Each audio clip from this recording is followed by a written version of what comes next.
video game franchise that could generate over $9 billion and sell over 500 million copies while having the most controversial video games on the planet. And with the release of GTA 6 slowly but surely approaching, I thought it was the perfect time to take a look back at one of the most prolific video game franchises in history. From GTA's first entry into the world of gaming with a top-down 2D criminal sandbox to their first 3D open world in 2001, all the way to the transition to the HD graphics era that began in 2008, we will be taking a look at the entire Grand Theft Auto franchise together. From story to gameplay to development and reception, as well as the controversial and sometimes deadly real-life events that will shock you, this is the controversial rise of Grand Theft Auto.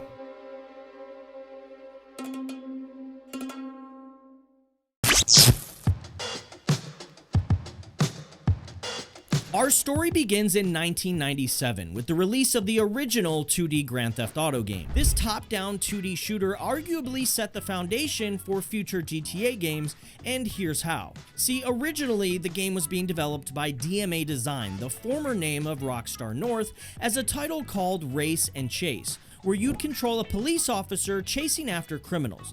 But DMA Design quickly decided that concept was beyond boring and decided to flip the script, literally, and make the character play as a criminal instead.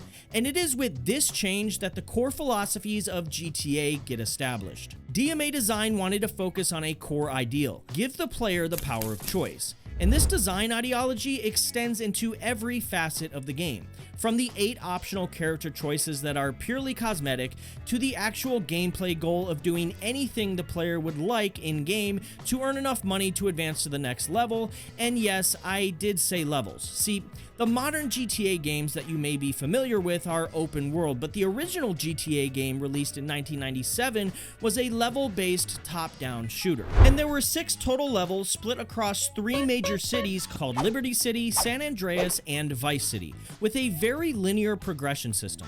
Seasoned GTA vets will recognize those cities as being the foundation for all of the future GTA franchise installments, which really goes to show just how much of the core values of GTA have been consistent throughout its entire history. Every GTA game has had a big focus on earning money, and every GTA game has also touched heavily on evading the police, criminal activity, and most importantly, that power of choice. So, moving on from the ideology that established this franchise, we're going to get into the actual gameplay. Advancing from level to level requires players to reach a numerical goal of an amount of money earned, and that number gets higher and harder to achieve as the players advance to their next level or stages. You could earn money through many different means, including but not limited to causing death and destruction in the city's traffic, completing special challenges, or stealing cars, which is quite literally the meaning of Grand Theft Auto, the criminal act of theft of automotive vehicles. If the player is killed during their rampage, they lose a life, all of their current equipment, and would even have to restart the level entirely if all lives are lost. Death in the original GTA game is referred to as getting wasted, which becomes the pinnacle-defining repeat terminology in every single Grand Theft Auto installment, sparking thousands of meme edits since its popularization. But how exactly does one become wasted in GTA? Well, in the 1997 GTA, the system of police notoriety was established, later referred to in future games as wanted stars. As the player caused more death and destruction, their notoriety rose, causing the police response to be much more aggressive and large scale. The original GTA game also introduced the job system, which is still present in the current GTA 5 and online, where players could complete illegal missions in order to make money, and can do so freely in any order, completely optionally to reach their financial goals. Choice, freedom, and very fun gameplay mechanics were the core of GTA's original game, and eventually the core of the entire franchise moving forward. But how exactly did the game actually come to fruition? It all began in April of 1995, where development of the original Grand Theft Auto began in Dundee, Scotland by DMA Design. Now, we talked about how the game was originally meant to be something else entirely already, but GTA's inception was actually riddled with plenty more issues and holdups than just a name and concept change. DMA Design had originally laid out 7 milestones for the game to achieve, including a schedule to complete the engine, get an alpha ready, and an end of production date, none of which were achieved. The original concept for GTA after the initial concept change to it being a criminal-based game was for the game to actually be a multiplayer car racing and crashing game, meaning somewhere along the line the idea had changed again, twice total now.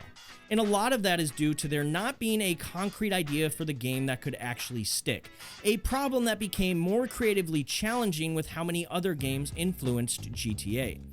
David Jones, the game's producer, actually even cites Pac-Man as an influence for the gameplay itself, since running over pedestrians and being chased by the police were similar to Pac-Man eating the white circles and being chased by ghosts. Gary Penn, the creative director of DMA at the time, references the game Elite, a space trading video game with 3D graphics released in 1984, as a major influence of GTA as a whole, saying that GTA's final version is basically just Elite within a city landscape environment. Both games feature a similar job system and basically played out like Cops and Robbers, where nobody wants to be a cop. Aside from the numerous development holdups, the game also just tried to do quite a lot for video games back then, even down to the basics like the game's cover art. Believe it or not, there were actually different box arts for the game based on what region you were buying it from. And this is all the way back in the 90s. The original GTA had differing designs for Europe, Japan, and America, featuring different famous landmarks, including Trump Tower. And if the production couldn't grow even more difficult, 3 DMA members actually took on the task of composing original radio tracks for the game's 7 radio stations, all of which were recorded and accredited to a fictional music group called The Shootas. No wonder this game missed every single milestone for development. Despite the setbacks, GTA had an arguably very successful launch. GTA was the best-selling game in the UK, with both the computer and PlayStation versions passing 1 million units combined, making it a commercial success.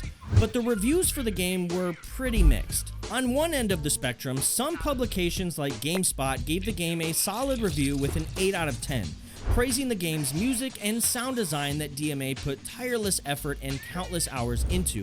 But on the other hand, pages like IGN were very critical of the game's outdated graphics, which is saying a lot for the 90s, but the game's freedom of choice was unanimously agreed upon as what GTA was really bringing to the table. That and the controversial themes, of which were so controversial that the Justice Ministry of Brazil banned GTA from being sold in Brazil entirely, in part due to their war on crime that they felt the game directly contrasted. Overall, GTA's reception landed it right around above average, which is just enough positivity when combined with successful sales to justify 2 mission packs being released: GTA London 1969 and GTA London 1961. Both of these required the original GTA to play and expanded on the original game with new missions, new vehicles, a brand new setting in London, and more. All of this success solidified the future of the GTA franchise, and work on a proper sequel began shortly after release. And so, the legacy of Grand Theft Auto was born. Just 2 years after the release of the original Grand Theft Auto game, Grand Theft Auto 2 was ready to launch. Development had begun under DMA Design again, with the game now featuring a retro-futuristic city known as Anywhere City. And before we dive further, I want you to know that GTA 2 is arguably a misstep in Grand Theft Auto's history. It's very different from every other GTA game when it comes to setting and story, if you can really even define one. GTA 2 plays very similar to the original GTA, but doesn't really do anything to add to the experience, outside of adding a gang loyalty system. Sure, there were quite a few quality of life improvements from the original GTA, like allowing players to save their game, other criminals finally being added, a health meter, the garage system, and hidden packages across levels, but this just wasn't enough to really set it apart from the original Grand Theft Auto. Honestly, the game comes across as what could have been some form of DLC or additional content for the original game's release. Even the game's setting followed a similar formula to the original game, with it being a big city divided into 3 distinct districts that players unlock and progress through as they advance in the game. But outside of visual changes and what I listed off earlier, the game just didn't really add anything groundbreaking. Sure, it was a small step up from the original, but there was no real special purpose or visual change. Now that being said, despite the lack of major new gameplay additions, GTA 2 did begin a unique trend under the GTA umbrella and having a very cool marketing approach. GTA 2 was actually released with an 8-minute short film of live action footage filmed in the heart of New York City. The short film was meant to be the introduction to the game, following a criminal named Claude, whose name we'll talk about later on in this video, who does jobs around the city featured in GTA 2 for several criminal organizations, until the criminal lifestyle catches up with him and he's killed. GTA 2's unique marketing and subtle improvements on the original game earned it a sales award that commemorated its 100,000 confirmed sales in the United Kingdom for its computer version and an additional 300,000 for the PlayStation version. The gameplay, story, and graphics, however, earned it mixed reviews from critics, with most reviewers saying that there was barely any difference from the original game graphically, and that the scenery was hard to appreciate and average at best. But yet again, GTA 2 did earn praise for its great soundtrack, with many reviewers claiming it was the game's greatest feature. Contrary to the light positivity, however, we dive right back into negative reviews, with most critics claiming the gameplay was lackluster, even going so far as to receive a review from IGN that stated the gameplay is where the game really takes a punch to the stomach. Brutal. Everyone's issue with GTA 2 was that it simply wasn't innovative. GTA 2 was a great idea, but not a must-play. But DMA Design and Rockstar Games would go on to fix that in the next game in this series, which changed gaming forever.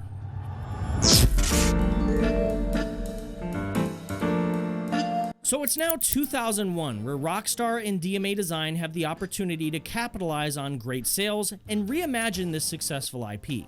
Since GTA 1 and 2 had been criticized heavily for its lackluster graphics, it only made sense for Rockstar and DMA to take their game in a new direction, one that brings them to the 3D universe. And Rockstar's first release in their 3D universe was Grand Theft Auto 3, exclusively available on the PlayStation 2 for its first year of its release, with eventual releases on PC and Xbox. GTA 3 was the third installment to the mainline games of the Grand Theft Auto franchise, and by this point, the series had built a sizable fan base who were interested in seeing just what direction Rockstar and DMA had planned for their next potential release. And this time, Rockstar and DMA wanted to do something revolutionary, with a fully 3D open world, including new gameplay mechanics, better music, better visuals, and a full-fledged cinematic story. And GTA 3's story was pretty enticing and unique, especially for a video game. Essentially, our silent protagonist, Claude, which is the same name of the protagonist from GTA 2, gets betrayed by his girlfriend during a bank robbery that leads him on a quest seeking revenge. The game takes place in a fictional town called Liberty City, a callback to the original GTA released in 1997, with a loose resemblance to New York City. Claude's quest to get revenge on his girlfriend and the people who robbed and almost killed him gets him wrapped up in the same elements that were the heart of the first two GTA games, including gang violence, drugs and police corruption, carjacking, murders and vigilantism, bribery, and even domestic terrorism. Remember, I said this franchise was controversial. Claude evolves into a downright criminal mastermind, and this is most often visualized through the game's extremely fun gameplay mechanic, the Wanted meter, which updates on the player's HUD using stars to display the current wanted level. As you commit more crimes in public view, law enforcement will increasingly search and send more powerful forces to hunt you down, but this can all be alleviated by staying out of sight and out of trouble. Throughout the story, you meet a lot of incredible characters like Frank Vincent, a Don in the Leone Mafia, or Ray Machowski, a corrupt local police inspector. Every single character you meet is flawed in their own depraved ways, associated with some kind of criminal act, and there is no shortage of criminals. From dealing with the triads, the Colombian cartel, the mafia, the Yakuza, and even the city's equivalent of the NYPD, there is no shortage of street gangs and violence in GTA 3.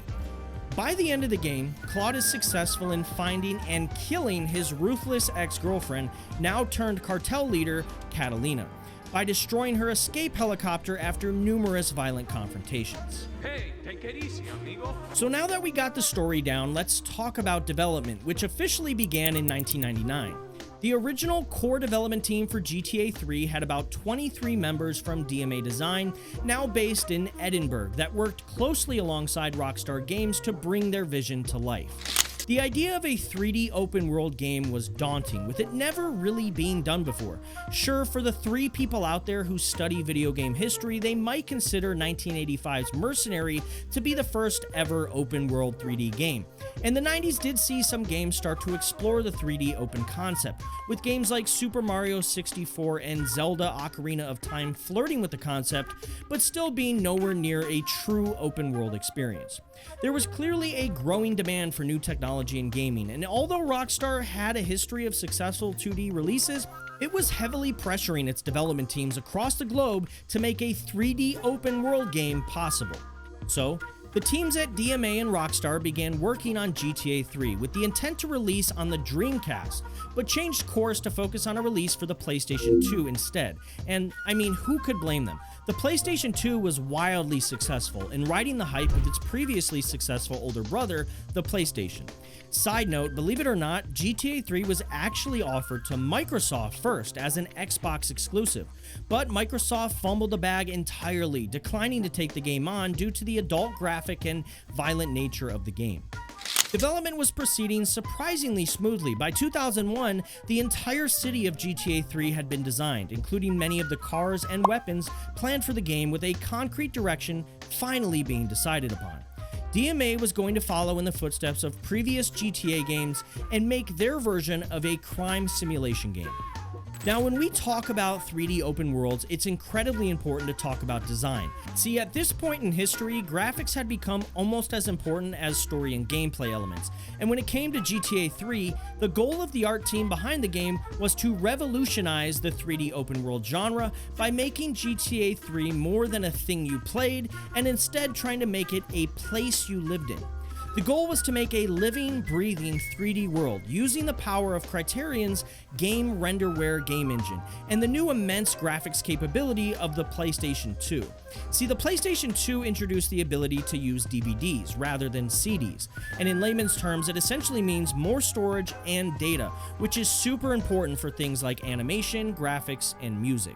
And let's actually talk about that living city design for a second. See, GTA 3 was the first installment in the GTA universe to be able to use a third-person camera view, which is important when we talk about human psychology.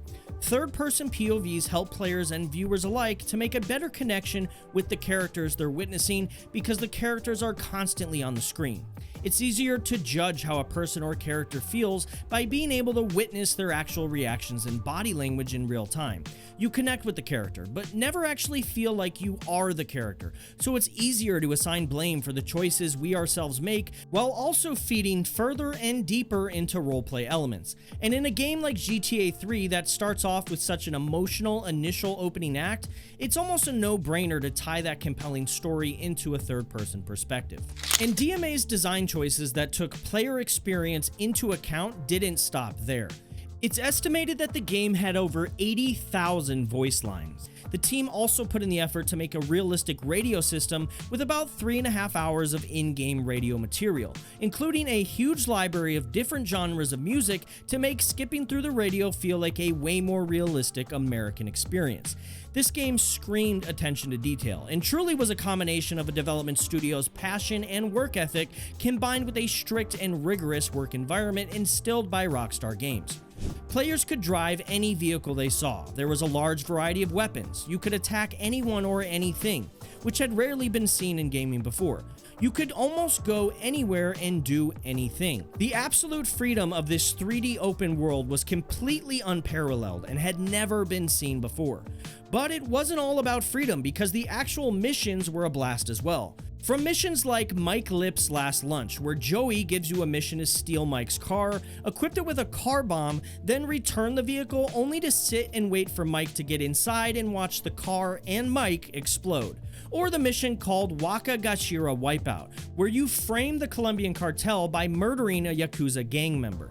and the final insane mission called The Exchange, where you bring $500,000 to pay for the Leone crime boss's wife Maria's freedom, only to find out it's a trap, forcing you to fight your way out, guns blazing, and then use an RPG to shoot down the helicopter containing your ex-girlfriend.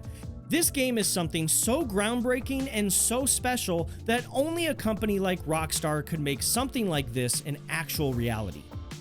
Now, as far as reception goes, the hard work paid off. The game was released to an absolutely meteoric level of critical acclaim. I'm talking a 97 out of 100 on Metacritic, an A+ on 1UP.com, a 10 out of 10 on Eurogamer, a 9.5 out of 10 on Game Informer, and a 9.6 out of 10 on IGN. This game could not stop winning. In fact, the lowest rating it received from acclaimed news sources was an 8 out of 10 by Edge magazine, which by their own rating scale, an 8 out of 10 is still considered excellent. Everyone loved this game, and if the reviews weren't proof enough for you, let's look at the actual sales. GTA 3 very quickly became the #1 selling game in the United States in 2001, selling over 2 million copies by February of the following year. By the end of 2002, it was still the second highest selling game in the United States, only being topped by its sequel, GTA Vice City, which we'll get to shortly. GTA 3 even made its way into PlayStation's greatest hits selection, and within a year had made over $250 million in revenue. And if we jump time just a little bit to further illustrate the point, by 2008, the game had sold 14.5 million units worldwide. The technical wizardry has attracted loyal fans, but the graphic violence has attracted angry critics. But with a lot of eyes comes scrutiny, and although GTA 3 had meteoric success, it also brought Take-Two Interactive and Rockstar Games a lot of controversy. GameSpy magazine called GTA 3 the most offensive game of the year, saying it rewarded players for causing mayhem and killing innocent people by the dozen. And as the game grew in popularity, other distributors and organizations also questioned how appropriate the game was within the industry. Walmart made the decision to check people's IDs before selling them the game, often refusing sale to anyone under the age of 17. Psychologists claimed the game glamorized antisocial and criminal activity, which, I mean, it's hard to argue at that point when you can have spicy interactions with a female service worker, then kill her to get your money back, all while evading the cops and respawning with no repercussions upon death. That is a wild sentence. By January of 2002, the National Organization for Women were calling upon Rockstar and Take-Two Interactive to remove the game from sale entirely, and it didn't even end there. The New York Times, the Office of Film and Literature Classification, even the United States District Court all quickly became critical of GTA 3, and it all came to a head in the summer of 2003. Two teenage stepbrothers, William and Josh Buckner, had shot at and killed a motorist, Aaron Hamill, and wounded another. The kids claimed that their actions were inspired by GTA 3's gameplay and storyline, and in response, later that year, the families of the victims filed a $246 million lawsuit against Rockstar, Take-Two, Sony, and Walmart. And although this lawsuit was resolved in favor of Rockstar, it began a precedent of blame being associated to video games and other forms of media for violent outbursts from the criminally insane, meaning this would not be Rockstar's last fight to keep their GTA series on the shelves. In fact, it was only the beginning. Despite the controversy, GTA 3 cemented itself as arguably the most important video game of all time, at minimum top 10 in influence. It led the charge in popularizing open-world sandbox games, inspiring other series like Saints Row, Watch Dogs, Mafia, Crackdown, and True Crime, and GTA 3 quickly became a figurehead to look towards regarding open-world game development, while also being a lightning rod for the violence in games debate. And its meteoric success nearly guaranteed it was receiving a sequel. So it's now 2002, just a year after the release of GTA 3, and following the incredible success of Rockstar's first ever open-world 3D sandbox crime simulator, the teams behind GTA 3 were out to replicate its incredible release a second time, with the development of Grand Theft Auto Vice City. This time, the game was set in 1986, in the fictional Vice City that was built to heavily resemble Miami, a stark contrast to GTA 3's New York City influence. This time, the series' main character was mobster Tommy Vercetti, with the story focused on his rise to power after being released from prison, a punishment he received after being ambushed during a drug deal. Similarly to GTA 3, our main character is out for revenge, seeking to eliminate those who took him down and put him in prison. Again, we're in an open-world, third-person perspective game from Rockstar, but Vice City makes numerous improvements upon GTA 3's formula, starting with the map. Though GTA 3's map was still great and featured 3 islands connected with bridges, GTA Vice City reduced it to 2, but was overall a much larger map and more diverse than GTA 3. The plot of Vice City focused on the 1980s crack epidemic as inspiration for a lot of the economic and criminal choices and influences through the game's story, with a focus on fictional characters loosely based on real people and other fictional stories. Your character has to deal with Cuban gangs, Haitian gangs, biker gangs, mafioso drug lords, and the quickly growing dominance of glam metal. And the game was heavily influenced by some of the most popular shows and movies of the era, including Scarface and Miami Vice. Say hello to my little friend! So far, GTA Vice City was gearing itself up to be another smash hit by preparing all of its elements in an extremely strategic and marketable format. This time, our main character has a voice, and a popular one at that. Shut up, sit down, relax. Ray Liotta voices Tommy Vercetti, and he's joined by an ensemble cast in having Burt Reynolds, Luis Guzman, Danny Dyer, Philip Michael Thomas, William Fichtner, and too many more to even appropriately list. The story of the game begins with our main character, Tommy, being released from prison after a 15-year sentence. But upon release, Tommy is ready to hop right back into things, making his way south to Vice City to establish a brand new drug operation. But yet again, our main character is ambushed during a drug deal gone wrong and now seeks to find out who was behind the attempted killing and theft of his boss's drugs. This leads to Tommy engaging in battle after battle, murder after murder, and more outrageous criminal acts in order to grow his own influence and power in Vice City, and further himself towards his goal of finding his betrayer. As we move through this video, you'll soon find that betrayal is a major theme in all of the GTA games. Eventually, Tommy's old boss sends out a few men to collect what's owed to him from Tommy. But at this point in the story, Tommy has already gained complete control over Vice City's drug trade, and no longer feels like he has to obey any other mobster. Tommy kills the men who were sent for him, further enraging his ex-boss, Sonny, who comes down to handle things himself. It's during their head-to-head conflict that Sonny reveals he was the one responsible for Tommy's original arrest and 15-year sentence, and that Tommy's closest partners are also prepared to betray him to seize his newly founded power. Sorry, Tommy, this is Vice City. This is business. A shootout then follows in the mansion, which, if you're familiar with the Scarface movie, you'll find very familiar, and ends with Tommy killing both of his two-timing partners and his ex-boss, Sonny himself, permanently establishing Tommy as the undisputed crime kingpin of Vice City. Vice City, of course, returns with the unparalleled freedom of its open world, giving players a ton of brand new vehicles and weapons to play with. It also adds new gameplay elements, such as the ability to acquire property, which allows you to have extra perks and includes the ability to earn extra money by owning various businesses and hideouts. There's even more creative, thrilling, and downright disturbing missions compared to GTA 3, such as Sir Yes Sir, where you have to steal a tank from an army convoy and deliver it to your criminal counterpart, Juan Cortez. Or G-Spotlight, where Tommy helps out a movie production by using a motorcycle to jump from rooftop to advertise the movie. But one of the most disturbing missions of the game was called the Treacherous Swine, where Tommy must kill one of the major antagonists, Gonzalez, by chasing him down with a literal chainsaw. Yet another scene almost straight out of the movie Scarface. So let's talk about development of Vice City. This incredible story and gameplay was meticulously developed by DMA Games yet again, now Rockstar North, with an over 50-person team and 18 months of work. Full production had started just before GTA 3 was completed, but mostly consisted of 3D model work. It wasn't until the beginning of 2002 that things really kicked into high gear, likely following the incredible success of GTA 3's launch.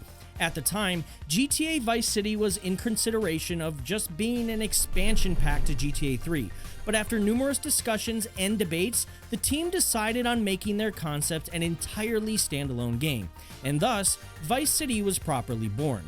The game grew over the course of its development into Rockstar North's most expensive game at the time, boasting a sizable budget of $5 million. And by October of 2002, the next installment in the meteoric franchise was complete. Vice City was ready to hit the shelves.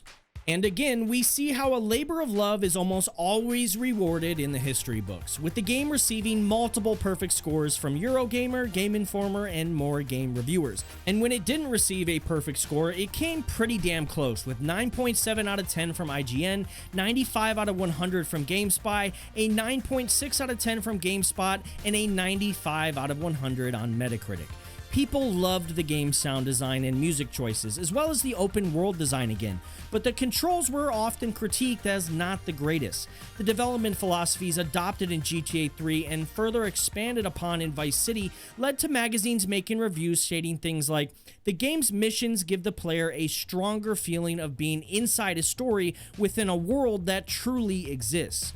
The open world design of Vice City was often praised for feeling even more detailed and alive than its predecessors, a critique that Rockstar's teams would go on to adopt heavily into all of their future open world releases.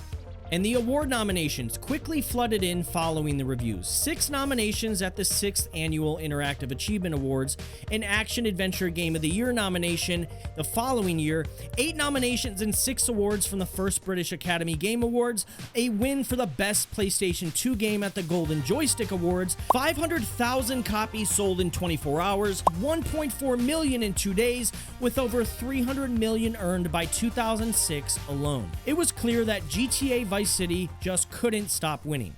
That is, until the controversies started rolling in again. GTA Vice City received a ton of negative criticism from special interest groups, mostly due to its mindless violent potential in gameplay and its direct violence towards different ethnic groups that it facilitated in order to achieve historical accuracy, and its rather negative portrayal of those same ethnic groups in its depictions of them as thugs, thieves, and drug dealers with little to no redeeming qualities. These critiques actually led to team members at Rockstar exiting the studio, vowing to never work on violent games again due to their portrayal by the mainstream media. This incredibly negative criticism led to a lot of performative activism from figureheads like New York City's own mayor Michael Bloomberg, who threatened to take legal action against Take-Two Interactive. But that's honestly nothing, because it's about to get much worse. On June 7th, 2003, an 18-year-old Devin Moore shot and killed 2 Alabama police officers and a dispatcher before fleeing in their patrol car. Upon being apprehended, Moore had reportedly said, "Life is like a video game. Everybody's gotta die sometime."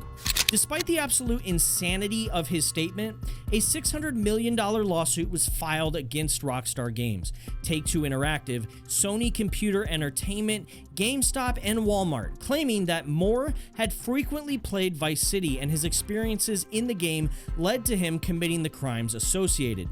And despite Rockstar's efforts, the Supreme Court rejected their demand to throw out the case, meaning this one was headed to court.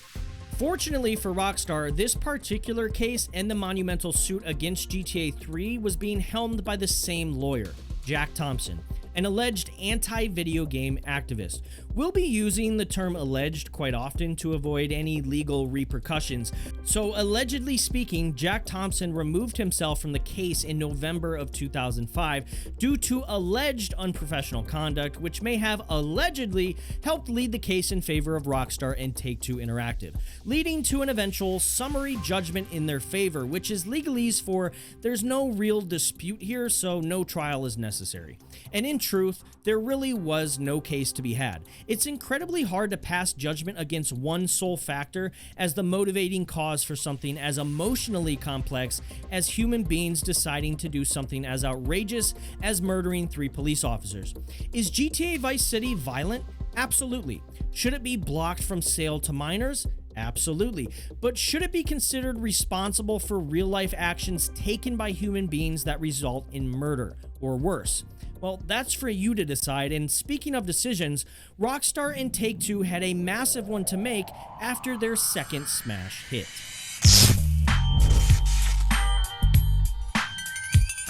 How do you get lightning to strike the same place twice? The answer is you don't. Instead, you take on the incredible task of making lightning strike in as many places as possible in the hopes of just one of them being what you were looking for. And that's what Rockstar managed to do in 2004 with the release of GTA San Andreas, the next installment in the franchise. San Andreas would represent a major step forward for the franchise and gaming in general. This time, the game had a massive open world, much larger than Vice City. It included 3 major cities, Los Santos, San Fierro, and Las Venturas, which were based on LA, San Francisco, and Vegas. There was a narrative based on multiple real-life events: Bloods, Crips, the 90s crack epidemic, Los Angeles riots, and the Rampart scandal, and a whole lot of hot coffee, but more on that later. The story of San Andreas follows our newest protagonist, Carl C.J. Johnson, who returns to the city of Los Santos following his mother's death in a drive-by shooting. He gets intercepted on the way home, however, by none other than the Crash police force, who threaten to implicate CJ in the killing of a fellow officer unless he cooperates with them. CJ heads home after striking a deal and reunites with his brother, sister, and members of his old gang, including Big Smoke and Ryder. CJ's return home is met with the news that the Grove Street family's street gang have lost most of their territory, and CJ sets out to reunite the now broken street gangs and restore GSF to its former glory. But this wouldn't be a proper GTA title without some ounce of betrayal, and it comes in the form of Ryder meeting with the previous Crash police officers that attempted to arrest CJ at the beginning of the story, which reveals that they had actually betrayed GSF and were responsible for killing CJ's mother. But the betrayal doesn't stop there. Ryder wasn't the only one who betrays CJ, but his other best friend, Big Smoke, betrays him as well. This leads to CJ going on a course of revenge and setting out to stop the corruption within the police force through interactions with the Triads, street racing, the local syndicate, the mafia, and more corrupt police activity, all coming to a head when CJ finally gets his revenge on Smoke in a close quarters gunfight, and further revenge on Frank Tenpenny, the officer who attempted to arrest him at the beginning of the game and leader of the Crash police force. Like every entry so far in the 3D universe of GTA, San Andreas also features an open world with free roam and optional side missions, but it vastly expands upon the freedom of its open world by allowing players to take part in various activities, such as basketball, boxing, BMX bike riding, and more. The game also truly dives into roleplay, like no other prior title, adding in weight and appearance mechanics for CJ. Balancing good food and physical activity heavily impacts CJ's appearance and physical attributes, including combat effectiveness. Players can enter gyms and train up different combat skills, including boxing, kickboxing, and kung fu. But if you eat poorly and neglect physical activity, CJ will gain weight, reducing his total stamina. San Andreas also innovates with a gang territory system. Throughout the world, players can fight for territory for their gang by attacking rival gang members, such as the infamous Ballad street gang. Players could win over control of the block after surviving 3 waves of enemy attacks. Territories are periodically attacked by enemy gangs and must be successfully defended or they are lost. But nothing compares to some of San Andreas' most famous missions, including the Los Desperados mission, Vertical Bird, and the End of the Line mission. Los Desperados begins with Caesar, the leader of the Los Aztecas, coming to you requesting help with getting his gang back together. Once convinced by your friends to repay your earlier acquired debts to Caesar, you set out and recruit 2 Grove Street gang members for assistance alongside some of the Los Aztecas veterans at Unity Station. Upon arrival, the mission becomes an absolute combat simulator with waves of rival Vagos gang members attacking to protect their neighborhood of El Corona. You work your way through the neighborhood alongside your crew members, who by the way are carrying flamethrowers and rocket launchers, and eventually take over the neighborhood. Vertical Bird, on the other hand, sees you being asked to sneak inside an amphibious assault ship inside of a naval station to steal a Hydra VTOL jet, so that you can destroy a group of spy ships. Insane for a game about gang violence and crime simulation, I know, but bear with me. You then engage in air-to-air combat with other Hydra aircraft sent to stop you and fly towards the Sherman Reservoir to use Hydra's weaponry to destroy the spy ships you were originally sent after. And this is arguably the coolest mission in the entire game. The runner-up, however, comes in the form of the end-of-the-line mission sequence, where you steal a SWAT tank while under fire from SWAT officers and Ballah's gang members to smash through the wall of Big Smoke's crack palace. You make your way up 3 floors of the mansion while killing Ballah's, Vagos, Sanfiora Rifa, and Russian gang members, as well as workers who all carry heavy firearms. All of this comes to a head with a direct one-on-one shootout with your ex-best friend turned enemy, Big Smoke himself. Yes, the 2 number 9s and number 9 large guy. I'll have 2 number 9s, a number 9 large. The mission doesn't quite end here, but to me, this is one of the greatest moments in the entire game. A truly heart-wrenching moment to put down a friend you've tried to reason with. Oh, when I go, everyone gonna remember my name. Big Smoke. Oh. So now that we know all about the story and gameplay, let's talk about development. We've got another blockbuster story written by the same team behind Vice City and GTA 3, but incredible writing is only half the battle when it comes to video games. Fortunately for Rockstar North, the team behind GTA San Andreas' development, they had 2 years to work on this installment in the franchise, double what they originally had to work on Vice City. This was an opportunity to go bigger than ever before, and with a much larger budget in hand. The team had double the time and double the money. To add to it, unlike most game studios, Rockstar North had minimal turnover internally, meaning most of the people who worked on the previous 2 GTA games were still at the company and ready to work on the third. And that familiarity gave them a home court advantage when trying to figure out how to improve upon an already successful formula. Success required them to put their foot on the gas and slam it, but that very same need led to the initial concerns within the team about the minimal break time the studio had between Vice City's launch and San Andreas' development. Programmers within the company feared that things were leaning towards a constant crunch mode, citing working hours that had some team members working 17 hours per day. But still, the team pressed forward in hopes of topping everything they'd done before. See, Vice City's design felt detailed and familiar due to the game's focus on borrowing from real-world elements and shows. But San Andreas had a leg up on Vice City's design in that Rockstar North had maintained positive relationships with famous Los Angeles natives, Estevan Oriol, Mr. Cartoon, and DJ Pooh, for example, who assisted in the imitation of the city's street culture. The team worked to find the right balance between a video game feel and something more realistic. In-game locations were then inspired by real areas in California, including the Golden Gate Bridge and Compton. Other elements, like the driving components of the game, were inspired by Rockstar's other successful title, Smuggler's Run, which was released in 2002. The game also took further inspiration from popular media dated in the same era, including Boys in the Hood, Colors, Juice, New Jack City, and Menace to Society. San Andreas also had quite a lot of internal competition between team members, with the writers often trying to outdo each other's humor, leading to hilarious moments like this. I'll have 2 number 9s, a number 9 large, a number 6 with extra dip, a number 7, 2 number 45s, 1 with cheese, and a large soda. The game also had a much bigger focus on the character design than the previous 2 titles. The team focused heavily on fleshing out an entire world and really making it feel alive, adding over 400 voice actors that had over 60,000 total lines of dialogue, with over 7,700 for our main character CJ alone, all of which totaled up to a Guinness World Record for largest video game cast with over 861 total credited actors. Even the non-player characters had over an hour of recorded dialogue, over 6 times what Vice City had, and that cast was another legendary lineup, with prominent characters being voiced by Samuel L. Jackson, David Cross, and James Woods.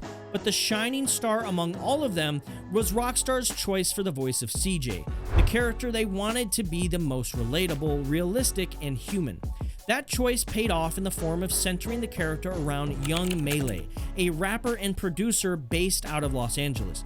Believe it or not, the role of CJ actually ended up being his first acting performance ever, and the development team at Rockstar North gave Melee the freedom to insert his own personality into the voice lines to make CJ feel like a real LA gangster. But Rockstar North didn't stop there. GTA San Andreas used Renderware's game engine again, but since Vice City's release, the engine had undergone some rewrites, resulting in an incredible upgrade, now allowing 50% more polygons on screen, as well as allowing real-time reflections, volumetric lighting, and unique day and nighttime cycles.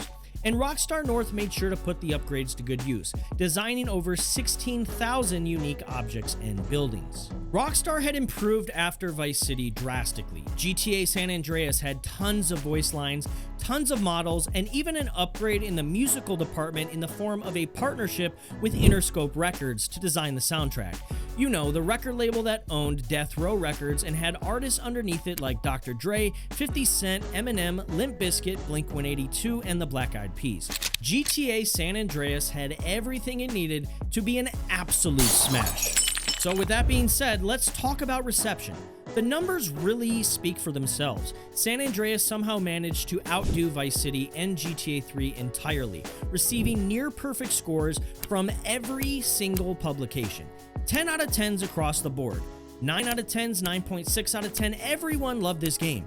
It was quite literally hailed as entertainment at its best. Everyone could see, hear, and feel the improvements made on the world, as well as the massive improvements made to the story to be more comedic and enjoyable. The missions were rarely repetitive, just difficult enough to be challenging, but also funny enough to be interesting. The new addition to the game in the form of auto-aim was also hailed as a massive improvement to the game's overall design. Critics and players alike were absolutely astounded by the incredible voice acting of the cast, calling them the most well-developed and believable video game characters ever made. But of course, the high praise did not come without controversy. Some reviewers criticized the game for perpetuating racial stereotypes, saying that San Andreas was validating an accepted caricature rather than teaching respect and tolerance. See, the problem with making a game as realistic as possible in this kind of setting and environment is that sometimes things feel too real and end up exposing a lot of issues people otherwise would never have seen or noticed in a day-to-day societal interaction. But these critiques felt as though the public was less upset about the game as before with previous games and more so uncomfortable with the profiteering off of negative circumstances that affect American minorities. But in the same breath, different critiques also applauded the game for its mentions of important historical racial events like Rodney King's assault and addressing racial issues that were very real at the time in South Central Los Angeles. But for the most part, government bodies were more concerned about the game's violent and sexual content than they were about racial stereotyping. The sexual content in particular, however, is where San Andreas finds itself in the hottest water, or in this case, the hottest coffee. Very explicit scenes had been placed into the game Grand Theft Auto San Andreas. Remember earlier I mentioned hot coffee and said we would get to that later? Well, this is later. The hot coffee minigame was added in GTA San Andreas, and although not originally playable, it essentially allowed the player-controlled protagonist, or CJ, to have animated intercourse with their in-game girlfriend. Sam Houser, the president of Rockstar Games, wanted to include more role-playing elements in the game while also purposefully pushing the series' controversial reputation to the limits. But fortunately, or in the case of some gooners, unfortunately, the development team was forced to dial it back on the nudity and sexual content. And they did just that, so much that the game almost didn't receive an M rating originally, which would have caused even more issues in the public eye due to the nature of the rest of the content. So to re-achieve that rating, the hot coffee game mode was re-added before release and just made inaccessible to players. The problems arose when modders discovered the code on the game's PlayStation 2 release, and when the game was released to Windows, the gooning floodgates opened. See, the minigame originally didn't have a name, but one particular modder, Patrick Wildenborg, released the code to the minigame under the name Hot Coffee, thus earning its infamous name in history forever. And this discovery, unfortunately, hit Rockstar with immense legal backlash. San Andreas ended up banned in Australia entirely over the discovery, and the game went up from a mature rating to an adults-only rating. Rockstar and Take-Two ended up receiving a warning from the FTC for failing to dissolve the extent of graphic content in the game, and even earned themselves a class action lawsuit alleging the company misled consumers with the original mature rating. The Hot Coffee minigame changed the gaming industry forever. For starters, Rockstar and Take-Two went out of their way to avoid publicly commenting on the minigame, hoping to avoid any further issues in releasing a public statement addressing the game mode and community as a whole. The only statement, in fact, came in the form of Rockstar informing the public that modders were responsible for the minigame, which technically wasn't the full story. The issue was so huge that ESRB announced fines of up to $1 million for game developers who failed to disclose the extent of their graphic content, making San Andreas' name and the term Hot Coffee live on in infamy forever. Negativity and drama aside, the game pulled in numbers and followed that up with plenty of accolades and awards. San Andreas sold 4.5 million copies in its first week, outselling Vice City by nearly 50%. It made over $230 million in revenue in its first week of sales alone. San Andreas, alongside Halo 2, led the entire gaming industry to an 11% sales increase. Within 3 months, the game earned a gross profit of $285 million and generated $400 million in sales worldwide by the end of the year, making it the best-selling game of 2004. While also racking up 15 game awards from various associations and another 19 nominations. But even after numerous near masterpieces, Rockstar was not even close to reaching its true potential.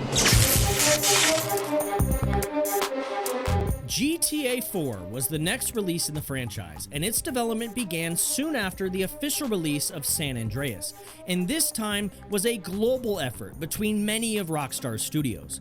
Unlike Vice City and San Andreas, GTA 4 would stray away from the cinematic influence approach as Rockstar's teams wanted to produce something completely original. The teams had 4 years to work on GTA 4, double the time San Andreas had after the release of Vice City, and a $100 million budget, their largest budget to date by far, and knowing Rockstar, they intended to use it well. Beginning with the story of GTA 4, the game takes place in 2008, the same year the actual game was released, and would have players revisiting the location of GTA 3, Liberty City, with a focus on the recreation of 4 of the boroughs in New York City, as well as an entirely neighboring state closely resembling and based off of New Jersey. GTA 4 effectively becomes the beginning of Rockstar's HD universe, marking itself as the beginning of the new timeline within the GTA universe that would continue all the way through GTA 5 and even Grand Theft Auto Online. The story begins with our protagonist, Niko Bellic, an Eastern European ex-soldier who comes to Liberty City to pursue the American dream and escape his criminal past. Nope, pause, we're forgetting something huge. It's a GTA game, so there's gotta be some kind of betrayal, right? See, during the previous war Niko served in, his unit was ambushed thanks to the help of a member of the unit that betrayed him. Niko managed to survive, and a big part of why he's in America in the first place is to search for the man responsible for that betrayal. Okay, we got the betrayal in there, now it's a proper Rockstar game. Niko reunites in Liberty City with his cousin Roman and discovers his cousin is in some serious debt with some very aggressive loan sharks. Niko decides to help his cousin out, leading to him committing his first crimes in America. So much for escaping that criminal past, Niko. Eventually, Niko is forced to work for a man named Vlad Glebov. I mean, I know I'm good looking and everything, but come on. Roman's Russian loan shark, who Niko eventually kills after finding out he had slept with Roman's girlfriend, Mallory. But of course, no good deed goes unpunished, because soon after, Nico and Roman are kidnapped by the Russian mob. But it turns out the mob didn't care too much about Vlad and instead wanted to hire Nico to be their hitman due to his extensive combat experience. Nico is ordered to kill the son of a high-ranking opposing Russian crime lord, and along the way, he is instead convinced to flip sides and assassinate his current boss instead. Upon flipping, Nico realizes he himself has been betrayed yet again when he is turned into his former employer by his new friends, and as a result, a firefight begins. Nico escapes only to find his apartment and cousin's taxi company have been burnt down, forcing them to flee to another borough of New York entirely to escape the heat, literally and figuratively. To make matters worse, Nico then finds out he's effectively been betrayed yet again when he learns his girlfriend is actually a secret government agent who entraps him into working for her secret agency instead. They then hire him to be their hitman and kill a few suspected terrorists in exchange for clearing his criminal history and helping him find the original war traitor he was looking for. Somewhere along the way, Nico ends up working for the Irish mob and the Italian mafia until the government agents find Nico's betrayer, a man named Darko, and brings him to Liberty City for Nico to decide his fate, which is a bit of foreshadow for the two alternate endings where Nico's decision of whether or not to kill his prior boss Dmitri in a drug deal leads to either his current girlfriend or his cousin Roman being shot and killed. And yes, you must choose between these two endings without having this knowledge prior. This story is absolutely insane. Now, as far as gameplay goes, yet again, we're given an expansive open world with GTA 4 that includes some refreshed and even new gameplay mechanics, like morality choices that actually alter the storyline, or cabs that are used in place of fast traveling, or even the new dating system via access to the in-game internet, where you can send out emails using internet cafes around the city to bag yourself a potential partner or one-night stand. The physics are also extremely advanced, and many consider them to be even better than GTA 5. From the way pedestrians are hit by vehicles, to the way enemies react to being shot, to vehicle physics that even allow for Nico to be ejected from the windshield if you crash at a high enough speed. On top of that, they added drunk driving. I'm not even joking. Rockstar managed to do it again with controversial additions surrounding one of their game's releases. You head into a bar in-game or use the Sprunk vending machines and manage to drink too much alcohol, and your character will become intoxicated, staggering and making them trip, all while swaying the camera. But none of this stops you from grabbing your keys and operating a piece of heavy machinery, which results in you not being able to see clearly or control the vehicle properly and potentially being pulled over by the LCPD. Yes, drunk driving in a video game is absolutely deranged, but those kind of things are what makes GTA so special. In addition to all of these gameplay enhancements, obviously the graphics of the game are drastically increased with improved character models, vehicles, lighting and shadows, realistic cycles with day and night cycles. The game was absolutely stunning at the time. But out of all these improvements in GTA 4, what stands out the most were the missions, which were much better than we've ever seen in a GTA game before. And there were quite a few iconic missions, most of which resulted in shootouts or car chases, like the Out of Commission mission, which featured 3 distinct action-packed phases, beginning with a shootout, progressing to a car chase, and ending with a violent and cathartic confrontation that sees the end of a very well-known and hated character, Pegorino. But GTA 4's arguably best mission is the 3-leaf clover by far. This mission is arguably the first real heist-feeling mission in the entire Grand Theft Auto franchise, with the focus being on Nico along with the McReary brothers robbing the Bank of Liberty. Players bust in, waving around machine guns, taking hostages, and walking out with bags full of cash, but not before fighting off endless waves of cops that are alerted by the bank's security system, all leading to a high-speed chase and escape through the city that ends in a way only GTA could ever truly achieve, under a bridge.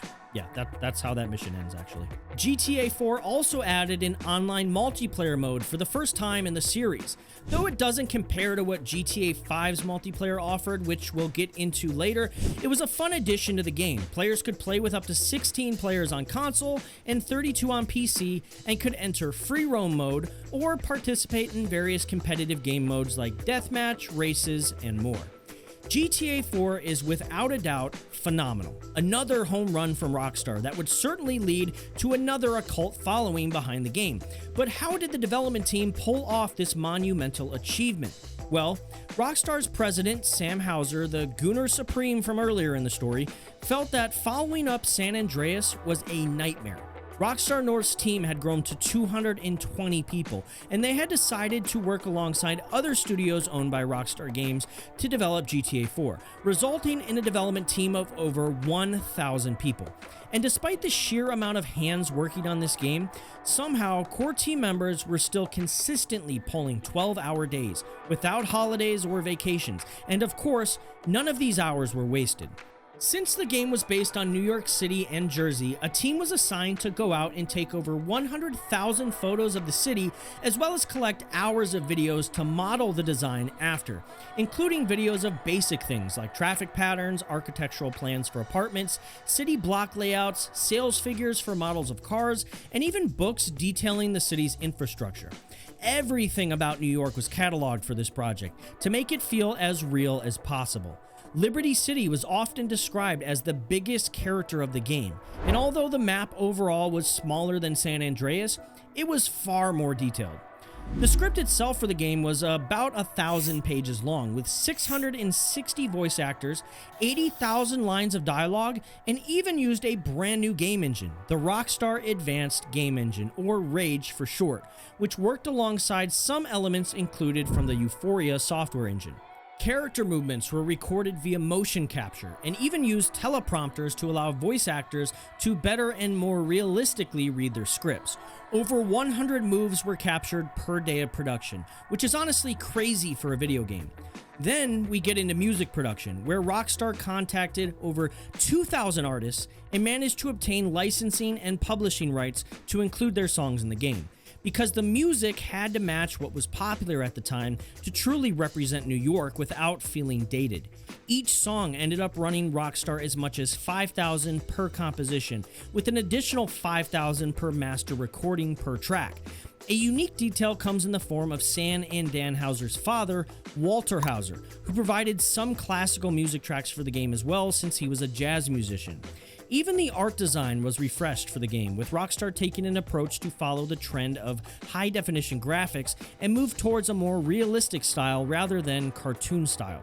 Overall, the development and production of this game was absolutely stacked to the ceiling of the tallest building you could imagine, but it was its release that truly showed up everything. Grand Theft Auto 4 goes on sale at midnight, and fans are revved up and ready to buy. GTA 4 released to a fever pitch of hype that generated $310 million in revenue within 24 hours of launch, selling over 3.6 million copies its first day. Within the first week, the game had climbed to $500 million in worldwide revenue, surpassing every analyst's expectation by miles. After just 1 month, the game had already sold over 8.5 million copies. It broke 3 Guinness World Records, including highest grossing video game in 24 hours, highest revenue generated by an entertainment product in 24 hours, and fastest selling video game in 24 hours. By 2011, GTA 4 had sold 20 million copies, of which made up for 1/5 of the sales of the entire Grand Theft Auto franchise to date at that time. It even became the fastest selling game of all time in the UK. And if the sales didn't make it obvious, then the reviews would. 10 out of 10 from Eurogamer, 10 out of 10 from Game Informer, 10 out of 10 from GameSpot, 5 out of 5 from Games Radar, 10 out of 10 from IGN. Everyone knew that this game was nearly perfect. Tons of Game Awards nominations and a handful of wins as well. The New York Times even said that Liberty City itself was the real star of the game, and reviewers and critics alike praised the game for sitting in its own universe and for its breathtaking scenery. But all of this positive praise didn't stop the inevitable controversy that very quickly arose upon the game's release and comes with every single GTA release. For starters, upon release of the very first trailer in 2007, New York City officials criticized the game's choice of their city as inspiration for Liberty City. Everyone from the chairman of the council's public safety committee to the actual New York City commissioner and even the mayor's spokesperson spoke out against Rockstar and their decision to use New York as inspiration for the setting. On top of this, Rockstar and Take-Two's arch rival, who we mentioned earlier, Jack Thompson, was back in action campaigning against the game before it even launched. Allegedly. You get where this is going. Jack Thompson went out of his way to attempt to get the game restricted and even banned from sales. This resulted in a major lawsuit that saw both Rockstar and Thompson settle out against each other with some agreeable terms. Thompson wouldn't try to sue or ban the game from sale, and Rockstar wouldn't try to sue to get Thompson held in contempt of court. But within the same year, Thompson allegedly filed a document with the federal court in Florida claiming one of the targets in the GTA 4 mission for assassination was a lawyer that seemed based upon himself. Allegedly. He threatened to take the necessary measures to stop the release of the game if the similarities were not removed. He even went so far as to write a letter to the mother of Take-Two's chairman, Strauss Zelnick, criticizing his upbringing and calling GTA a murder simulator, and compared Strauss's Boy Scouts experience to Hitler Youth. Fortunately for Rockstar and Take-Two, these claims didn't result in any actual legal repercussions. But unfortunately for Rockstar, the trouble didn't end there. In 2008, the non-profit organization Mothers Against Drunk Driving, or MAD, criticized the ability to drink and drive in the game, requesting the ESRB change their rating for the game from mature to adults only, effectively removing it from sale. They begged Rockstar to halt distribution of the game in consideration of their social responsibility and respect for victims of driving under the influence. Rockstar responded by saying their audience is more than sophisticated enough to understand the game's content, adding, "You can't judge GTA 4 by a small aspect of the game." Which was true until 2 months later when 6 teenagers were arrested for robbery in New York, claiming they were inspired by GTA 4. A few months later, in August, an 18-year-old student was arrested in Bangkok for the murder of a taxi driver after attempting to hijack the vehicle, explaining that he wanted to find out if it was as easy in real life to rob a taxi as it was in game, resulting in the game being banned in Thailand entirely. These cases and many more inspired Dan Houser to make a public statement saying, "There is nothing in GTA you would not see in a TV show or a movie 100 times over. We set out to make games that felt like they could culturally exist alongside the movies we were watching and the books we were already reading." Regardless of all this controversy, GTA 4 clearly takes its seat amongst the greatest video games of all time. And it was followed by 2 DLCs that expanded upon the game's story and were basically episodic expansion packs to the original game. The first of which was The Lost and Damned. The plot follows a new protagonist, Johnny Klebitz, the vice president and current fill-in leader of the Lost Outlaw Motorcycle Club, while Billy Gray is in prison. Things kick off almost immediately in the DLC with the return of Billy Gray, the Lost Motorcycle Club's original president, who reassumes leadership, putting you back in your place as second in command. Billy's first order of business as the returning leader of the gang is to break an important truce between a rival gang, the Angels of Death, that you had organized in his absence. This then leads to a fellow gang member, Jason Michaels, being killed, which Billy blames on the Angels, despite the lack of concrete evidence. Billy then orders you and the gang to burn down their clubhouse in retaliation, thus beginning your character questioning his orders, especially after witnessing Billy stealing a stash of heroin from the clubhouse after the attack. Later on, Billy arranges for you to oversee a deal with a potential buyer for the stolen heroin alongside GTA 4's main protagonist and our main man, Niko Bellic, as well as Playboy X and some other associates of notable drug dealers. The deal, however, goes wrong and is quickly revealed to be a police bust, but you manage to escape with the drugs. You soon realize the stolen heroin actually belongs to the Triads and are advised to return it. Surprisingly, Billy agrees, but secretly arranges for the Triads to kill you and your associate Jim. When the Triads attack, you manage to beat them off, but are forced to abandon the drugs and escape while Billy is arrested by the police during the chaos. This results in your character, Johnny, taking back over the gang and getting into a power struggle with another member, Brian, who is still faithful to Billy. Eventually, Johnny kills Brian to end the war between them and is commissioned to handle the theft of an important shipment of diamonds that belongs to none other than nightclub owner Gay Tony. More on him later. Although the theft is successful, the Jewish mob gets involved and ambushes Tony's bodyguards, and during the chaos, Johnny manages to escape with his commissioner's money, leading to Johnny and his associate Jim eventually being captured by his commissioner for his betrayal. Johnny and Jim escape, but Jim is later killed, which leaves the gang virtually weakened. Johnny then learns that Billy still wants his revenge and is planning to rat on him to the police and the entire gang, and enter the witness protection program. In response, Johnny leads the remaining gang members to the Alderney State Correctional Facility to find and kill Billy. And after killing Billy, Johnny and the survivors return to their clubhouse only to find it vandalized by his former employer that he'd stolen the diamonds for and betrayed. The group decides to burn the clubhouse down and start fresh elsewhere, far away from Liberty City, leaving players with a satisfying but slightly depressing ending to The Lost and Damned.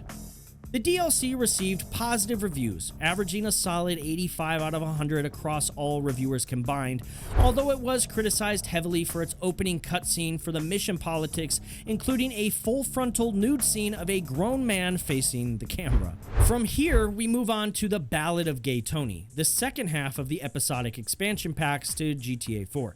Released in 2009, the story follows Luis Fernando Lopez, a Dominican-American former drug dealer turned bodyguard and best friend of Anthony Gay Tony Prince, a nightclub owner and high-status socialite in Liberty City. Our protagonist, Luis, helps Tony by working with the Ancelotti crime family that Tony owes money to after taking out various loans to keep the club running. At the same time, Luis helps his drug-dealing friends out of several botched deals and even an Emirati real estate developer interested in buying Tony's clubs by stealing an attack helicopter for him and using it to murder multiple arms dealers, and later carry off an armored personnel character and subway train. Yes, this DLC is insane. Luis eventually becomes annoyed with Tony's failure to stay in control of his clubs and the constant problems he brings from his debts, but eventually settles the matters himself with the Ancelotti family. Later, Tony makes plans to buy $2 million of smuggled diamonds to sell them at a higher price. The same deal played through in previous DLC, Lost and Damned. And when the deal is ambushed by the Lost biker gang, it results in the death of Tony's boyfriend, Evan Moss, and the loss of the diamonds. Tony soon locates the stolen diamonds and has Luis ambush the exchange between Johnny of the Lost biker gang, Nico, and the Jewish mob. The diamonds are ultimately lost forever after another exchange gone wrong. A man named Rocco later meets with Luis and advises him to kill Tony to gain favor with the man who stole the originally stolen diamonds back, Ray Bulgarin, a Russian crime lord, so that his own life would be spared. Though he considers the idea, he ultimately refuses and fends off Bulgarin's men in a later attack. Deciding to retaliate, Luis tells Tony to hide while he destroys Bulgarin's drug operations. When Luis finds out Bulgarin is planning on leaving the city, he pursues him and kills him aboard his private plane. Bulgarin drops a grenade in the process, destroying the plane, but Luis is able to parachute to safely and reunite with Tony. The pair decide to reopen the clubs, and the story ends surprisingly happily. The DLC received generally favorable reviews, although was reviewed far less strongly than the prior DLC overall, but fortunately came with no controversy, actually having critics hail Gay Tony as the coolest LGBT video game character of the decade, referring to him as the hot mess of the GTA series. The opposite of a hot mess released in 2013 with GTA 5, which at the time of this recording in 2024 has been the final unique installment to the GTA franchise. But before we talk about the launch in 2013, let's go back in time to talk about how Rockstar started the journey to creating arguably the most successful game of a generation. It's now 2008, just after the launch of GTA 4, and you are Rockstar Games. The public has gone absolutely insane over the release of GTA 4 and its DLCs, and now everyone's looking at your team wondering, how the hell are they going to top this? So you walk straight into your studio at Rockstar North and gather more than 1,000 people from all around the world. You slap $265 million on the table and tell them this is their budget, making it the most expensive game in history at the time. You then tell them they're going to rewrite the custom game engine, Rage, as well as implement 2 other software engines to help with animation and rendering.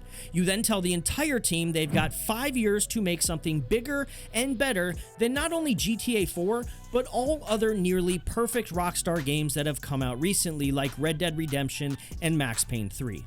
Oh, and not only are there going to be 3 playable characters, each with special abilities this time, but you also need to build an entirely fleshed out online system, of which we'll get into that later.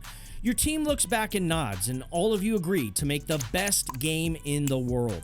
That is GTA 5, the most culturally significant game on the planet in the 2010s. And let's start by getting into the story of GTA 5. The story takes place in 2004, where 3 criminals, Michael, Trevor, and Brad, are in the middle of a robbery gone wrong, resulting in the latter 2 members thinking Michael died in a firefight. But in truth, 9 years later, Michael is living with his family in the city of Los Santos, under a new name, having made a secret agreement to enter the Witness Protection Program with the FIB, GTA's hilariously named version of the FBI. We then cut to across town where gangbanger Franklin is currently working for a corrupt car salesman, which actually describes all car salesmen. Franklin meets Michael while attempting to steal his son's car, resulting in the 2 actually becoming friends. When Michael later finds his wife diddling her tennis coach, he and Franklin work together to chase the coach to a random mansion, which Michael violently vandalizes in a fit of absolute rage. The actual owner of the mansion turns out to be a criminal drug lord who demands compensation, forcing Michael to return to his old life of crime to obtain the money, enlisting Franklin as an accomplice. Michael further enlists his old friend Lester, a crippled hacker, to help them organize a plot and rob a jewelry store to pay off the debt. We then cut across town to Trevor, living in a trailer park, who sees the news of the heist and realizes it has to be none other than his previously thought to be dead accomplice. Trevor tracks down Michael and reunites with him, forcing Michael to reluctantly accept this psychopath back into his life. As time passes, all 3 protagonists' lives get crazier and crazier. Michael's criminal behavior results in his family leaving him. Franklin has to rescue his friend Lamar from a rival gang attempting to kill him multiple times, and Trevor has to gain control of multiple black markets in the rural part of the city, waging war with multiple gangs, private militias, and even the lost outlaw motorcycle club from GTA 4 that is now moved to GTA 5's map and location, which happens to be set in both LA and Southern California, being similar to GTA San Andreas. Now, since Michael is back to committing crimes, he has technically violated his agreement with the FIB, and now has them holding his witness protection status over his head and being forced into helping them out with missions as favors, which is very similar to the plotline of GTA 4, where Nico is coerced to help his government agent girlfriend. Michael enlists Trevor and Franklin again to help with various FIB operations, most of which consist of undermining an opposing government agency, the IAA. Over time, the FIB starts to get investigated for the corruption, and as a result, they send Michael, Trevor, and Franklin out to break into a government facility and wipe all of the data and evidence on the FIB's crimes from their servers. While doing so, Michael takes out the time to wipe all of the data of his own crimes, removing the leverage the FIB had over him and his friends. Michael then reunites with his family and plans one final heist with Trevor, Franklin, and Lester. It is during the planning stage that Trevor realizes that their original third accomplice, Brad, was never imprisoned after the first mission of the game, but instead was killed and buried in Michael's grave. He begins connecting the dots and realizes that their entire original heist together had to have been a setup by Michael, and Trevor was the one who was meant to be killed in Michael's place. This results in Trevor feeling betrayed, a Rockstar Games classic move, and leaving Michael for dead in a shootout, who is later rescued by Franklin. The group begins to slowly unravel, and in the meantime, the FIB attempts to arrest Michael. During the standoff, the IAA somehow shows up, as does Trevor's private militia enemies, all having tracked each other down to the same location. A massive firefight ensues between the various opposing groups, resulting in the escape of the FIB members and Michael being saved by Trevor, who believes that only he has the right to kill him. I told you, Trevor is literally psychotic. They proceed with their final heist together, which is a resounding success, but Franklin is then approached by the FIB, who convinces him that Trevor is a major liability to the group's continued success and anonymity, which frankly is completely true. What kind of f***ing animal do you take me for? No, I didn't kill him. Oh, fuck. But I did kidnap his wife. Oh no! You play as Franklin and must make a choice in the final act of the game. Kill Trevor, kill Michael, or attempt to save them both in a suicide mission. If you choose to kill either Michael or Trevor, obviously your relationship with them ends and you return to your old life. If you choose to save them both, you're helped by Lamar and Lester and withstand an absolute onslaught alongside Michael and Trevor from the FIB and Merryweather's private militia. Michael and Trevor settle their differences and become friends again, and everyone lives on happily ever after. Which means we're 2 in a row for happy endings for GTA games. I'm liking this. So now that we know the storyline of GTA 5, let's talk about gameplay. And GTA's 5 gameplay features an absolutely monstrously sized open world, whose graphics still easily hold up to this day. In the single-player campaign, players control any of the 3 primary protagonists, which each have their own unique special ability, and you can switch between them freely and on the fly outside of missions. But even better than the character swapping are the other unique gameplay mechanics, like the new heavy focus on heist-based missions that allow players to either enter stealthily, subduing civilians, disabling security protocols and eliminating guards, or going gung-ho and raiding locations before taking on the police force head-on. On top of this, players can now engage in a ton of side activities that include scuba diving, base jumping, going to the movies, strip clubs, and even using the stock market. Players can also purchase and upgrade properties, garages, and even businesses, as well as customize their own appearance with new haircuts, tattoos, and outfits. The world of Los Santos is absolutely massive, from an incredibly dense and detailed metropolitan city in the south, to the luxurious Hollywood Hills in the northern part of the city, to the massive sprawling grasslands and mountain ranges that surround the city. There's even a rural community in the northeastern portion of the map with its very own residents, desert landscape, and unique police force.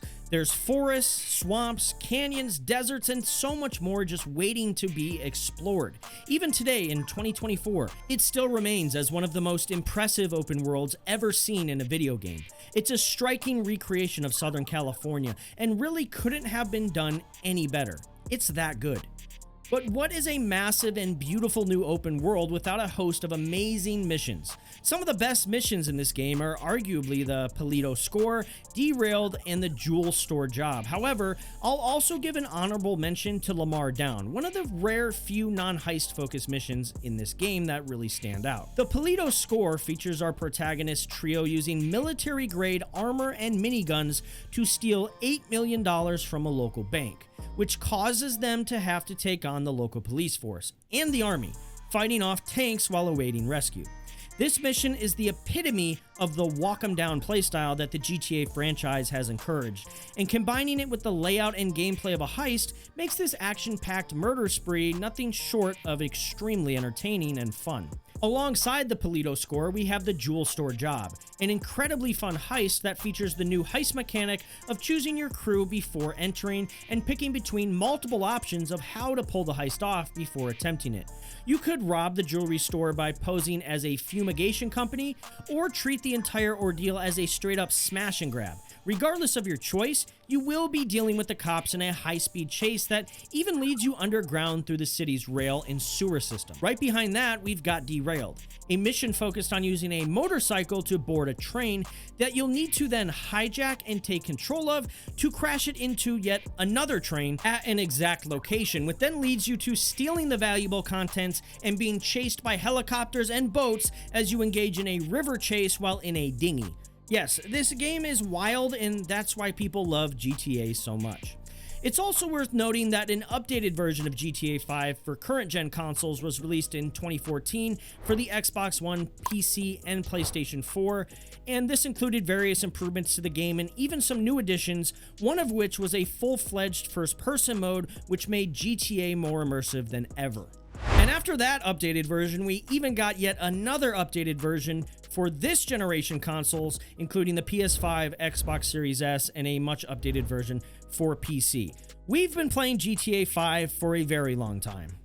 An incredible three-way story, an insane budget, a massive focus on realism and detail, and highly advanced technology. That is GTA 5, and at its core, it's been every GTA game since the release of GTA 3.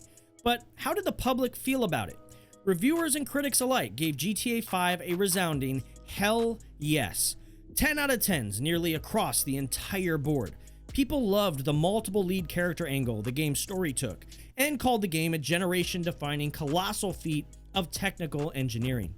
From the heist mission design formula down to the character switching mechanic that reduced travel times to missions and allowed people to stay in the action, the actual gameplay itself was considered near perfect as well. A first for the series that so far had been riddled with small technical issues and uncomfortable controls at every release. Each mission felt like a blockbuster set piece, said Eurogamer. The official Xbox magazine even hailed GTA 5 as the Xbox 360's greatest technical achievement, absolutely surprised that the console could even render the open world at the level it did. That's how crazy this game was to people. Prior to GTA 5, nothing on planet Earth had even come close to this level of realism and detail besides going outside and actually touching grass. And with GTA 5, you didn't need to. The colors, the sound design, the voice lines, the music, the story, it was all just so real. It was like the world of gamers where a bunch of cavemen and Rockstar had discovered fire and gathered us all around a giant bonfire. We started to believe that they had to be gods in order to pull something like this off, or at least cursed with the knowledge of one. Nothing technologically could even come close. And need I remind you, this is 2013. At the time, the biggest pieces of media were Iron Man 3, Despicable Me 2, and Frozen. That's what you were seeing on TV, in theaters. Then Rockstar drops GTA 5 on your forehead, and it's like tasting sugar for the first time. That's how huge this was. And the numbers? Oh boy, the numbers. They speak for themselves. Within 24 hours, GTA 5 generated $815 million in worldwide revenue, equaling to about 11.2 million copies, doubling every expectation the team behind it had. To put that into perspective, that's almost $1 billion in one day. Billion. A billion with a B. An unfathomable amount of money. A single human being in America could likely retire forever with just $3 million, and Rockstar made nearly 300 times that in 24 hours. This 24-hour time period shattered records, making GTA the fastest-selling entertainment product in history. No movie or music release has ever come close to that. GTA 5 outsold movies, games, music, everything. And in 2013, it broke 7 Guinness World Records and was the fastest video game to ever gross $1 billion. And by 2014, the game had generated nearly $2 billion. It beat Call of Duty Black Ops in record sales, even in other countries, including becoming the fastest-selling game of all time in the UK. GTA 5 was 50% of all software sales in America in September of 2013. All software, antivirus, Windows, hell, even Steam. 41 awards nominations, 15 awards. Hell, the game is still being nominated for awards in 2024, receiving 2 of its 41 count total this year at the Streamer Awards. It is considered among the 7th generation console's best games of all time, and hailed as the bridge between gaming's present time period and the future. It is the benchmark for technical capability to be compared against, even still being considered so to this day, and it is considered Rockstar's lasting legacy on the world. If Rockstar shut down tomorrow, their story would end here, with a release that can arguably be considered the best game of all time. But the story doesn't end here, and before we get into GTA Online, 5M, and GTA 6, we must first go over the controversies that GTA 5 brought with its incredible release. So, by this point, you're aware that Rockstar purposefully encourages controversy and pushes the envelope of what's appropriate in their games, whether it be sex acts, drunk driving, or murder. But in the case of GTA 5, the envelope was pushed further than it's ever been pushed before, starting with waterboarding and torture. Yes, that's another crazy sentence. There's a mission in the game called By the Book, where you play as Trevor and use various genuine torture techniques to interrogate another character for information. And this isn't just a cutscene, this is real gameplay. You are literally selecting torture items and playing QuickTime events in a close-up camera angle to torture another perceived human being. For perspective, the world wasn't unfamiliar with video game controversy at this point, since Call of Duty's infamous No Russian scene had come out just a few years prior, where you literally shoot up an airport full of civilians. But this was outrageous. QuickTime events and a torture scene sounds like something a stand-up comic would come up with to make fun of video games. But it's real, and it actually gets even worse. Every character was a stereotype of itself in a ridiculous manner. Male characters were violent, egotistical, greedy, maniacal, and female characters were basically just used to be rescued, abused, a means to have intercourse with, or killed. Hell, Trevor's a southern redneck psychopath with a meth addiction. Franklin's a gangster, and Michael is a greedy criminal with no care or concern for his family dynamics. But we love Chop. Chop's a good boy. The game also features transgender sex workers with muscular bodies, which you can have sex with in-game, by the way, or at least could until Rockstar pulled the feature in the re-release of GTA 5 in 2022 due to pressure from activists. GTA 5 also received numerous celebrity lawsuits, including suits from Daz Dillinger, the rapper, Karen Gravano from Mob Wives, and even Lindsay Lohan. Dillinger was upset that Rockstar had allegedly used 2 of his songs without permission. Gravano was upset that Rockstar had a character in-game based on her likeness and story without consent. And Lohan was upset that a character in-game was heavily influenced and inspired by her image, voice, and even clothing line without her permission. But by 2016, both of the latter lawsuits were dismissed. Even if they weren't, we're sure it would just be another price to pay in the pursuit of realism and controversy as a means of marketing by Rockstar.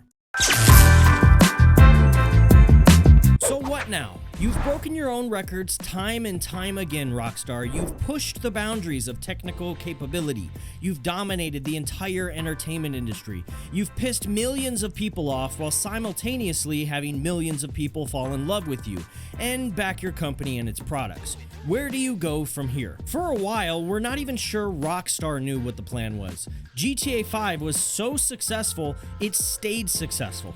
The game just kept growing, and the online component grew fast. At that point, you can't just move on to the next game. You have to nurture your product so that its community doesn't feel abandoned, and that's exactly what Rockstar did.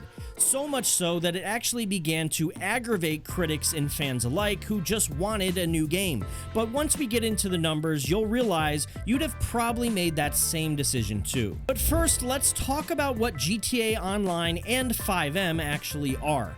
GTA Online launched 2 weeks after the release of GTA 5, and was GTA 5's multiplayer open-world environment, which was essentially a copy of the GTA 5 San Andreas map 1-to-1 and the city of Los Santos. Players controlled their own silent protagonists with an overarching goal of becoming a criminal kingpin. The timeline is set to be years after the main GTA 5 campaign, and in some cases months before, and features a wide variety of both cooperative and head-to-head multiplayer missions, tasks, and combat. The most famous of these features was the multiplayer heists, and the various businesses that players could purchase and use to produce passive income while offline. GTA Online was essentially its own standalone experience, despite recycling prominent characters from the main storyline as quest-giving NPCs. GTA Online had numerous expansions to its storyline and gameplay over the years in the form of multiple free updates. You could buy your own houses, your own cars, your own companies, and basically just live out your fantasy in the online world among other players. Now, we've talked a lot about GTA's controversies over the years, a lot of which included people wanting to go out into real life and basically roleplay GTA, resulting in murders and robberies and general misconduct. GTA Online, in a sense, is the solution to that. It's an uncontrolled, free roam environment that allows people to live out these sadistic and/or just fun fantasies virtually. Want to buy a multi-million-dollar penthouse? You can do that too. Heists, burglaries, robberies, gang wars, car meets, fashion shows, it's got it all. And the roleplay element and community has only grown as GTA Online has. Over the years, it's gotten easier to load into the game, there's been less glitches, and tons of updates that added a lot of really great content. An example we have is the 2015 Heist update. It added 5 multi-part missions with massive payouts that could be completed cooperatively by teams of 4 players. This was actually extremely fun and very difficult. These missions had limited lives for all of the players involved. They were timed and often extremely challenging due to the amount of enemies and the stealth mechanics, and they were an incredible way of bringing your friends together to hop on the game and just try and complete these extremely hard heists. The payouts were also incredible. At the time, without bugs or the use of exploits, heists were the best way to make money quickly. GTA Online has also had years of updates that included new realistic cars, in-game websites, the addition of Rockstar Editor and Director Mode, which allows a sort of refilming of events from a third-person perspective, new game modes and mini-games, underground bunkers, armored trucks, new illegal businesses like weed farms, counterfeit cash factories, returning characters from previous games like the reintroduction of Gay Tony in 2017, gambling and arcades. Hell, they've even had major collabs with giant IPs like the armored vehicles added in 2018 that heavily resemble vehicles from Mad Max. We've essentially received new free content every single year since 2013, and Rockstar just keeps printing money. Every new feature that gets added gets continuously expanded upon, yearly as well, like how this year's update added another series of heist missions alongside a swath of other content. And not only has Rockstar done a great job of supplementing the online community with content, they've gone a step further and directly added things that positively benefited trends within the online community. For example, car meets were something that the roleplay community began participating in heavily, with players showing up to a specific location to show off their heavily modified and very personal custom vehicles. Rockstar's indirect response to this was to add an actual social location called the LS Car Meet, with several facilities around it that focused on vehicle content, including a mod shop, merch shop, test track to try out new vehicles for free before buying them, and a reputation system. Anytime Rockstar would notice that their community was headed in a certain direction, they'd double down on it and add a bunch of features to help the community dive deeper into that layer of content. So as long as it's popular and people like it, Rockstar will go out of their way to make it more fun. And when things aren't popular, Rockstar has gone out of their way to fix them. Like how thousands of players complained about that bastardly flying death machine called the Oppressor MK2. Staying true to its name, many players would go out of their way to grief other players' experiences using these mosquito-like flying motorcycles to hunt down other players and kill them for zero discernible reason other than just being bored. Rockstar's solution to the ever-growing complaints from their player base was to add a number number of quality of life improvements, including the ability to make an insurance claim for all destroyed player-owned vehicles at once, and allowing players to sell their business's products in non-public sessions. Over time, these roleplay elements and fun releases grew so much in popularity that the GTA Online community developed a modded community of its own to bring custom elements into the game before Rockstar could. And honestly, this has served as a great focus group testing environment for content that Rockstar could then analyze and make decisions on indirectly. This modded community and program is called 5M, a modded downloadable client that allows people to play modded GTA 5 on dedicated servers, similar to something like CurseForge for Minecraft or Nexus mods for other games, combined with dedicated server hosts. The 5M community is absolutely massive and allowed for the growth and development of GTA 5 further in media platforms like YouTube and Twitch. Thanks to 5M's modding capability combined with GTA 5's popularity, entire YouTube and streaming careers have been spawned, with 5M creatives across social media platforms worldwide being able to execute on video ideas like being hunted by 100+ players or surviving natural disasters in GTA, or even just a further flourishing of the roleplay community that now features prominent celebrity interactions from rappers, actors, and other media personalities. And unlike most game studios and publishers, Rockstar didn't shut their modding community down. Instead, Rockstar has indirectly used 5M as a trial ground for seeing what players want. If a ton of players are participating in specific modded game modes or pieces of content, Rockstar inevitably just adds it to the game as a feature, validating both the player base and modding community. 5M and GTA 5 have become a sort of symbiotic relationship that benefits them both. 5M grows in user base, which grows GTA 5's player base as well, and as 5M adds more features allowing content creators and players alike to flourish, so too does GTA 5. Now, going all the way back to those numbers that I promised to mention, to date, GTA Online still averages 120,000 players concurrently online at once, making it a regular top 10 game on the Steam charts for concurrent players, and that number just continues to grow year after year. And with the combination of Rockstar's in-game currency and subscription-based monetization model, it doesn't seem like GTA Online will be going away anytime soon. Okay, so clearly Rockstar has a near pristine record when it comes to making great games. They have world records that are miles long, only trumped by the amount of awards and accolades they've garnered. All under one name, Rockstar, the biggest amongst giants in the gaming space. But even giants can misstep, and the first and really only blemish on their record came in the form of one such misstep in 2021. Grand Theft Auto Trilogy, the Definitive Edition. A game developed by Grove Street Games and published by Rockstar. The GTA Trilogy was a compilation remaster of GTA 3, Vice City, and San Andreas that tried to maintain the look and feel of the original games while updating the textures and designs using AI, including the addition of weathering, better colors, and new lighting effects, while also attempting to add in new assets that were introduced in GTA 5. Now, although the game improved upon the original trilogy's controls, lighting, visuals, and added some new gameplay mechanics, the reception to this game was absolutely horrible. It may not have been entirely understood by Rockstar just how important their legacy as a studio was. The only thing people wanted to hear Rockstar announce was either a brand new, fresh addition to their existing IPs after nearly 10 years of GTA 5, or a new passion project entirely, but not a remaster. Especially since it's arguable that the previous game's graphics and gameplay could still stand up to the test of time in most cases.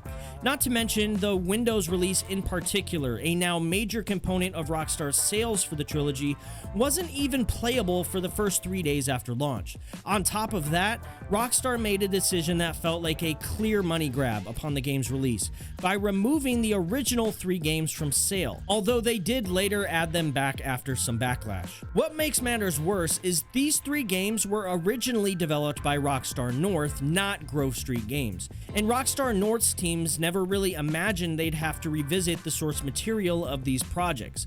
So when Grove Street's development began on the GTA Trilogy Definitive Edition, they lacked most of the game's most important assets, including source audio, texture designs, reference materials, and character models because there were no archives of them. You could chalk that up to a disorganization / structural management problem within Rockstar, but to be honest with you, these games weren't made with the intent of consistently being refreshed or further accessible beyond the point of sale. They were never originally made with the idea of a remake or remaster in the future because remakes and remasters just didn't exist at the time. Games were one and done, so a project like this theoretically should have been axed in the planning stages, but overconfidence and greed can steer a lot of ships in the wrong direction, especially when the wrong captain is at the helm of said ship. This project felt like a non-project. It wasn't needed, it wasn't in high demand. It was the equivalent of busy work that amounted to almost nothing. And upon the game's release, it received extremely heavy criticism. The worst ratings of the entire Grand Theft Auto franchise, even counting the original Grand Theft Auto 1 and 2 from the 90s. 4 out of 10 on GameSpot and Nintendo Life, with even worse ratings coming from The Guardian, OpenCritic, Video Game Chronicles, and more. Even IGN, who are arguably openly fans of the franchise, had to give this game a 5 out of 10, and that was the most generous score they'd received from anybody. The GTA Trilogy release was far from definitive. It was just bad. Sure, they upgraded the character models, but even those sometimes looked extremely odd. And in terms of quality, they didn't even come close to GTA 5 or even GTA 4, despite having far more polygons than the original design. The game's launch was also riddled with technical errors and bugs, resulting in the fans of the franchise as a whole review bombing the game and demanding refunds. It just wasn't what people had come to expect from Rockstar. Now, if the approach was instead headed by Rockstar North and featured proper graphical updates, new additions to the story, and content in the form of new storylines, maybe connecting all 3 games directly, and new assets in the forms of new vehicles, guns, and locations, perhaps it could have been received well, but Rockstar was busy on another project. One so big, it's already guaranteed to blow GTA 5 completely out of the water.